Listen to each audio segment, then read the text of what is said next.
Hello food lovers, welcome back to our channel. నేను మీ రాణి Eramsetti. Friends, ఈరోజు recipe వచ్చేసి breakfast recipe అండి. ఎలాంటి పప్పు బియ్యం నానపెట్టి కడిగి రుబ్బే పని లేకుండా 10 నిమిషాల్లో ఈ బ్రేక్ఫాస్ట్ అనేది ప్రిపేర్ చేసి పిల్లలకి సర్వ్ చేయొచ్చు. 1 కప్పు సుజీ రవ్వతో అప్పటికప్పుడే ప్రిపేర్ చేసి పిల్లలకి సర్వ్ చేయొచ్చండి. వంటింట్లో ఎక్కువగా శ్రమ అనేది అనిపించదు. ఆ ప్రాసెస్ అంతా చూద్దాం. వీడియోని ఫస్ట్ నుంచి లాస్ట్ వరకు స్కిప్ చేయకుండా చూడండి. అలాగే ఛానల్ని ఫస్ట్ టైం వాచ్ చేసిన వారు సబ్స్క్రైబ్ చేసుకుని పక్కనే ఉన్న బెల్ బటన్ క్లిక్ చేయండి. నేను పెట్టబోయే రెసిపీస్ అన్నీ డైలీ మీ ఫోన్కి నోటిఫికేషన్కి వస్తాయి కదా, ఓపెన్ చేసి చూడండి. నచ్చిన రెసిపీస్ని కుక్ చేసి ఫ్యామిలీకి సర్వ్ చేయండి. ఇంకా ప్రాసెస్లోకి వెళ్ళిపోదాం. ముందుగా ఒక మిక్సింగ్ బౌల్ తీసుకుని దానిలోకి 1 కప్పు నిండా ఉప్మా రవ్వ తీసుకుని వేసుకోండి. బొంబాయి రవ్వ అంటాం కదా, ఆ రవ్వను వేసుకున్నాం కదా. అదే కప్పుతో 1/2 కప్పు వరకు గోధుమ పిండి వేసుకోండి. గోధుమ పిండి ప్లేస్లో మీరు మైదా పిండి అయినా వేసుకోవచ్చండి. అలాగే ఇవి రెండు కూడా గరిటెతో బాగా కలపండి. ఉప్మా రవ్వ గోధుమ పిండి కూడా బాగా కలిసిపోయేంత వరకు కలుపుకున్న తర్వాత మనం ఏ కప్పుతో అయితే రవ్వ కొలిచి తీసుకున్నామో అదే కప్పుతో 1/2 కప్పు వరకు చిక్కటి పెరుగును వేసుకోండి. పుల్లటి పెరుగు కానీ ఫ్రెష్ పెరుగు కానీ ఏదైనా కూడా వేసుకోవచ్చండి. పుల్లటి పెరుగు అయితే బ్రేక్ఫాస్ట్ అనేది చాలా టేస్టీగా ఉంటుంది. అలాగే అదే కప్పుతో 1/2 కప్పు వరకు వాటర్ పోసుకుని ఇవన్నీ కూడా రవ్వని పీల్చుకునేలా బాగా గరిటెతో బాగా కలపండి.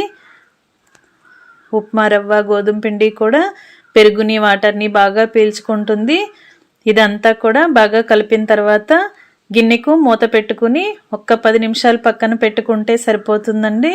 బాగా నాని ఉంటుంది.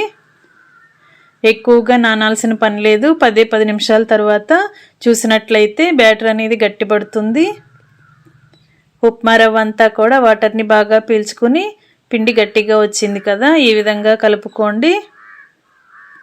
1 కప్పు ఉప్మా రవ్వకి 1/2 కప్పు పెరుగు వేసుకుని 1/2 కప్పు గోధుమ పిండి కానీ మైదా పిండి కానీ వేసుకుంటే సరిపోతుందండి. ఈ విధంగా కలుపుకున్న తర్వాత 10 నిమిషాలు నానిన తర్వాత సన్నగా తరిగిన పచ్చిమిర్చి ముక్కలు, సన్నగా తరిగిన అల్లం ముక్కలు వేసుకోండి. కొంచెం కరివేపాకును కూడా వేసుకుని సన్నగా తరిగిన కొత్తిమీరను కూడా వేసుకోండి. తర్వాత రుచికి సరిపడా సాల్ట్ వేసుకోండి. సన్నగా తరిగిన ఉల్లిపాయ ముక్కలు కూడా వేసుకోవచ్చండి. మీకు నచ్చితే ఉల్లిపాయ ముక్కలు కూడా యాడ్ చేసుకోవచ్చు. సాల్ట్ వేసిన తర్వాత 1/2 టీ స్పూన్ జీలకర్రని, 1/2 టీ స్పూన్ వంట సోడాని వేసుకోండి. కొంచెంగా వాటర్ పోయండి. నేను చూపించినన్ని మాత్రమే పోయండి. 2-3 టేబుల్ స్పూన్లు మాత్రమే వాటర్ పోసి మనం వేసిన ఇంగ్రీడియంట్స్ అన్నీ రవ్వలో కలిసేంత వరకు చేత్తో బాగా కలపండి. మనం గోధుమ పిండిని వేసాం కదా, అది కొంచెం సాగుతున్నట్లుగా వస్తుంది. వేళ్లతో పిండిని బాగా గట్టిగా కలిపిన తర్వాత బ్యాటర్ అనేది కన్సిస్టెన్సీ అనేది ఎలా ఉందో చూసుకోండి. బ్యాటర్ అనేది మరి గట్టిగా ఉన్నట్లయితే మరి కొంచెంగా వాటర్ని యాడ్ చేయండి. మరి ఎక్కువగా వాటర్ని పోసామంటే పునుకులు అనేవి ఆయిల్ ఎక్కువగా పీల్చేసుకుంటాయి. పిండిని కరెక్ట్గా కలుపుకున్న తర్వాత స్టవ్ ఆన్ చేసి కళాయి పెట్టుకుని డీప్ ఫ్రైకి సరిపడా ఆయిల్ పోయండి. ఆయిల్ కాగిన తర్వాత మీడియం ఫ్లేమ్లో కొంచెంగా పిండిని తీసుకుంటూ కళాయిలో పునుగుల్లాగా వేసుకుని మీడియం ఫ్లేమ్లో మాత్రమే వీటిని డీప్ ఫ్రై చేసుకోండి. మీడియం ఫ్లేమ్లో మాత్రమే డీప్ ఫ్రై చేసుకోండి. అలా చేసుకున్నప్పుడు మాత్రమే లోపల వరకు కూడా పిండి అనేది పచ్చిగా లేకుండా క్రిస్పీగా ఫ్రై అవుతుందండి. ఈ విధంగా చేసుకోండి.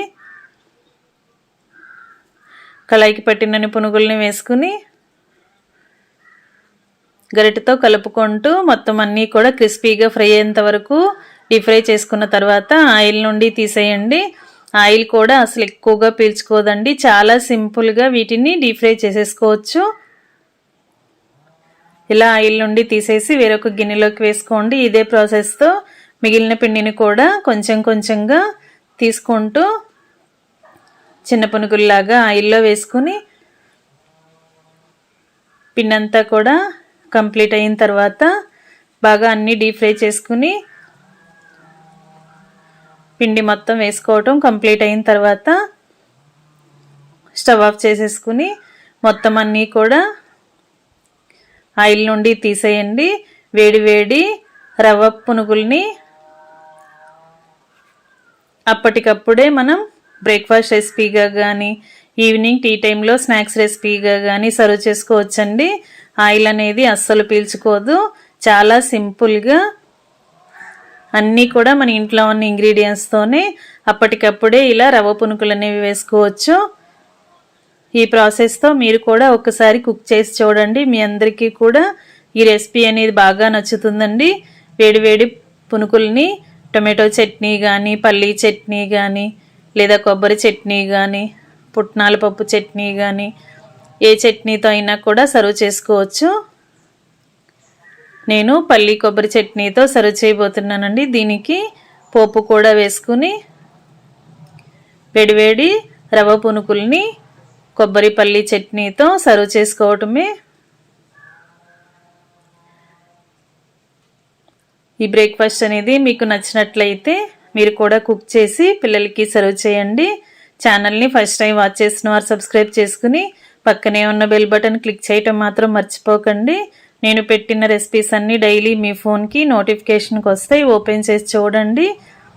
అన్నీ కూడా సింపుల్ ప్రాసెస్తో ఇంట్లో ఉన్న ఇంగ్రీడియంట్స్తోనే అప్పటికప్పుడే చేసుకునే రెసిపీస్ని చూపిస్తాను. మీ అందరికీ కూడా ఈ రెసిపీస్ అనేవి బాగా నచ్చుతాయి. సింపుల్ ప్రాసెస్తో టేస్టీ రెసిపీస్ని చూపిస్తానండి. మరొక రెసిపీతో మళ్ళీ కలుద్దాం. Thanks for watching. నేను మీ రాణి ఎరంశెట్టి.